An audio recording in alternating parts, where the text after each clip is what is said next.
7.500 y un poquito más, millones de soles es el monto del presupuesto nacional para 2026. Un 2% más que el de 2025. Vamos a analizar hacia dónde nos va a llevar ese monto de dinero aquí en Economía para Todos. Soy Jorge Rodríguez, me acompaña Gonzalo Manrique, economista senior del IPE, el Instituto Peruano de Economía. Gonzalo, bienvenido a RPP, ¿cómo estás? Hola, ¿qué tal, Jorge? Muchas gracias por la invitación. Este monto es superior al de 2025, el que acaba de ser aprobado por el Congreso de la República, ¿correcto? Sí. Para entender un poquito hacia dónde va destinado y de qué manera se distribuye finalmente, porque siempre hay dudas al respecto. Sí, a ver. Primero, para poner en contexto, este monto aprobado, que es cerca de los 258.000 millones de soles, equivale más o menos a un cuarto del PBI. Entonces, un cuarto del PBI se destina al presupuesto nacional. Un 25%. 25% más del o PBI. menos, claro. Sí. Entonces, este monto es ligeramente superior al que teníamos el año pasado. Ahora es 258, el año pasado fue 252. Entonces es un aumento, como tú has comentado, un poquito más de 2% superior a lo que teníamos que estaba preparado para este año. Para este 2025, sí. Claro. Entonces se aumenta ligeramente, pero lo importante es que ha habido cambios dentro de la estructura de este presupuesto, ¿no? Y lo más resaltante es que el aumento de 252 a 258 se explica principalmente por un aumento en el gasto de remuneraciones, que este presupuesto se ha incrementado en 10.000 millones de soles. Se ha incrementado, en verdad es un monto importante, y por el contrario se ha restado el presupuesto de inversión. El presupuesto de inversión ha caído en más o menos 6.000 millones de soles. A ver, un momentito, hay que detenernos ahí. Entonces, se reduce el presupuesto destinado a la inversión, ¿correcto? Pero se ha incrementado el presupuesto destinado a remuneraciones. Exacto, sí. Hablamos de remuneraciones del aparato estatal, ¿correcto? Del aparato estatal, exacto. Estamos hablando del aparato estatal, netamente estatal. Sí, totalmente. Estamos hablando del presupuesto para el sector público. Entonces, este aumento de 10.000 millones de soles en remuneraciones es remuneraciones para personal docente, de salud, de los distintos sectores que maneja el Estado. Esto puede ser tomado de manera positiva, obviamente, ¿no? Si hablamos desde un punto de vista social, pero también puede ser motivo de alarma si nos fijamos específicamente en el tema de las inversiones, Gonzalo. Sí, efectivamente, pero no solamente alarma por el tema de inversiones, sino también por el tema de remuneraciones. Si bien es positivo, digamos, por un punto de vista social, digamos, del personal que se ve beneficiado, esta tendencia de continuar incrementando las remuneraciones es algo que viene desde los últimos años. Y el problema con las remuneraciones es que es un gasto fijo muy difícil de mover después en un futuro. No hay retorno. No hay retorno. En pocas palabras, cuando hablamos de gastos de remuneraciones, no hay retorno. Así de simple. Sí, entonces es un gasto que venimos incrementando constantemente en los últimos años, sobre todo en el 24 y en el 25 fueron años donde se incrementó muy fuerte el tema de remuneraciones. Vemos que es una tendencia que continúa para este año. Y como te comentaba, es un gasto muy difícil de mover, entonces que tiende a ser un problema en épocas como la actual, donde hemos acumulado 2 años donde la regla fiscal no ha podido cumplirse. Este año probablemente sí lleguemos a cumplirla haciendo algunos ajustes, pero con las continuas presiones de gasto por parte del Congreso, muchas de ellas también en el tema de remuneraciones, es problema que en los próximos años, para el próximo gobierno, la tarea de consolidar, digamos, el equilibrio fiscal, reducir el déficit, se vuelva cada vez más complicada. Claro, porque suena, a ver, Gonzalo, no sé si coincide, suena como que se está aprobando un presupuesto para la tribuna, ¿correcto? Pero sin pensar en lo que podría venir después. Sí, es un presupuesto que cada vez, por lo menos la tendencia es que cada vez viene más influenciado por el Congreso. Este año, por ejemplo, en la ley de presupuestos han incorporado 72 disposiciones complementarias, ¿no?, que generan cambios en la propuesta original del MEF. Entonces, 72 es menos del récord del año pasado, que fueron 120 disposiciones complementarias que había agregado el Congreso, pero es mucho más que el promedio de los últimos años.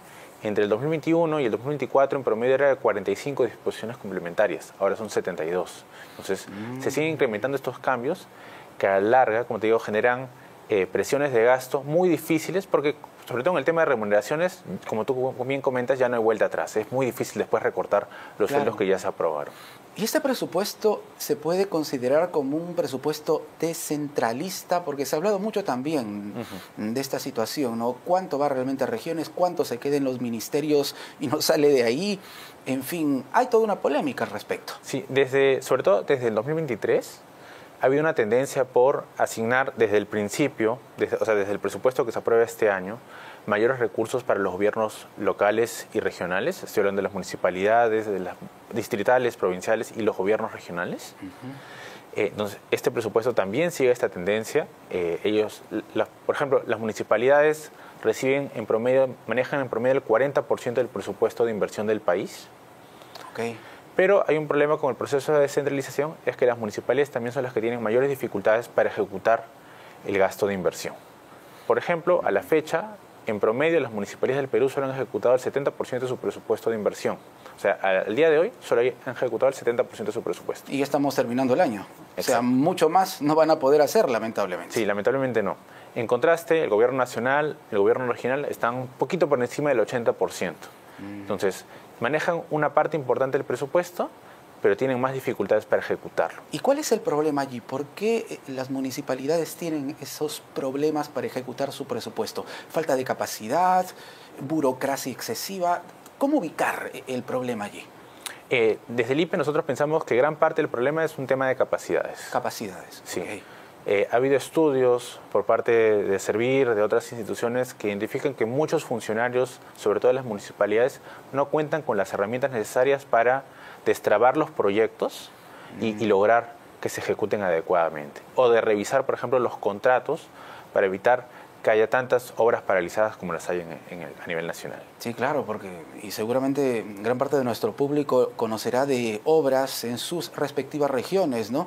Que son presentadas con mucha pompa, pero que después quedan allí paralizadas, durmiendo el sueño de los justos o de los injustos, no lo sé. Sí, y otro problema del presupuesto, digamos, que si bien se ha aprobado, la semana pasada se aprobó ya el presupuesto para el próximo año, es que entre lo que se presupuesta y lo que se ejecuta, el vínculo es bastante débil, ¿no? En general, por ejemplo, hablando del tema de las municipalidades, nosotros hemos hecho un análisis que entre el 2007 y el 2025, un periodo de casi 20 años, el presupuesto de las municipalidades suele incrementarse en promedio un 90% a lo largo del año. ¿Y la ejecución?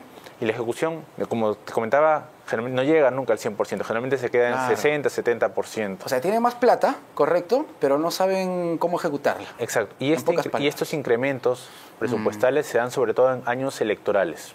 En años de elecciones municipales es donde más se incrementa el presupuesto de las municipales a lo largo del año. ¿Por qué será, Gonzalo? ¿Por qué será? Bueno, entonces, el 2026 es un año de elecciones no solamente nacionales, sino también locales, entonces hay que estar muy atentos a ese problema. A buen entendedor, bueno, ya sabemos por dónde va la cosa. Gonzalo, tenemos un par de minutos para hablar de la inflación. Hay que analizar un poquito lo que es esta situación, porque tenemos cifras dentro de todo alentadoras, ¿correcto? Tengo entendido que el Perú en este momento está a punto de tener una inflación reducida muy similar a la de casi 10 años. Hablamos desde 2017, no teníamos una inflación con estos números. Sí, la inflación está por tercer mes consecutivo alrededor de 1.4%. Ajá. Como referencia, la meta del BCR es entre 1 y 3 y el punto medio es 2. Entonces estamos por debajo del punto medio que apunta el BCR. Entonces, en cuanto a inflación, estamos muy bien. Nosotros hace algunos meses, por ejemplo, analizamos qué es lo que más le preocupa a los peruanos y la inflación ya desde hace casi un año ha dejado de ser la principal preocupación de los peruanos. Ahora la principal preocupación tiene que ver con temas de corrupción, con temas de inseguridad. Claro. En cuanto a inflación, estamos en realidad como tú comentas, con una de las más bajas que hemos tenido. Y en general este problema ya dejó de afectar directamente o mucho el bolsillo de los peruanos. ¿Y eso cómo se refleja específicamente en el bolsillo precisamente de las familias? Porque comprenderás que de repente quienes nos están viendo dicen, no, pero Gonzalo y Jorge están hablando que no hay inflación, yo voy al mercado y no me alcanza, ¿no?